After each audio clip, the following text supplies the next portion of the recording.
merong mga flood control, ghost project, kaya lang nakikisali o kaya lang gustong ma-impeach si Sara Duterte. Kumbaga ayaw ano, ayaw mabalikan, mabueltahan sa 2028 kung papalarin ang ating vice presidente na maging ano, na maging vice na maging presidente. Sabi nga dito, ito si Tingog Party List, Jude Asidre naman po, there was no bribe, there was no deal, there was no exchange. If there is evidence, no, present it. If there is none, stop misleading the public. If such a claim were true, the proper course is obvious.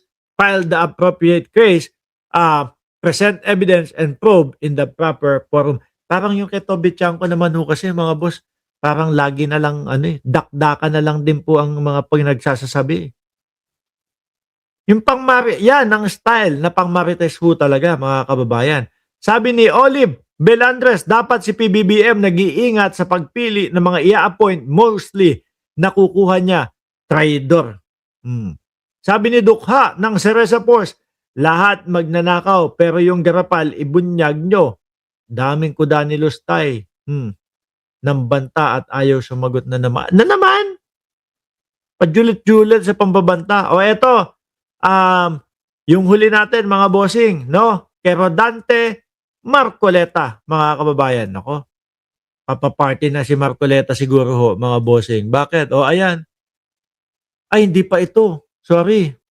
Hindi pa ito. Ito ay yung tungkol daw sa impeachment ng Vice Presidente ho, mga bossing, no? Ayan, no? Breaking news, idineklara ng House Committee on Justice on sufficient ground, no? Ang ikatlo at ika-apat na impeachment complaint laban kay Vice President Sara Duterte. Naku, yari kayo dyan. Yan ang kinatatakutan nila, mga bossing, no? Kapag ka ito talagang umakyat at talagang napunta sa Senado, panigurado ho ako, mga kababayan, tapos ang karir. Bakit? Kay Soto, hindi pwedeng babagal-bagal. Kay Soto, hindi uubra yung tipong mga kababayan, yung tipong ginawa ni Chis Escudero. Kay Soto ho, dyan matutupad yung shall forthwith, na sinasabi ng konstitusyon, mga bossing. No? Patunayan na lang nila ng kampo ng Vice Presidente na talagang wala silang kasalanan. Patunayan na lang nila na talagang kaya nilang idepensa. Di ba? Kaso, eto na.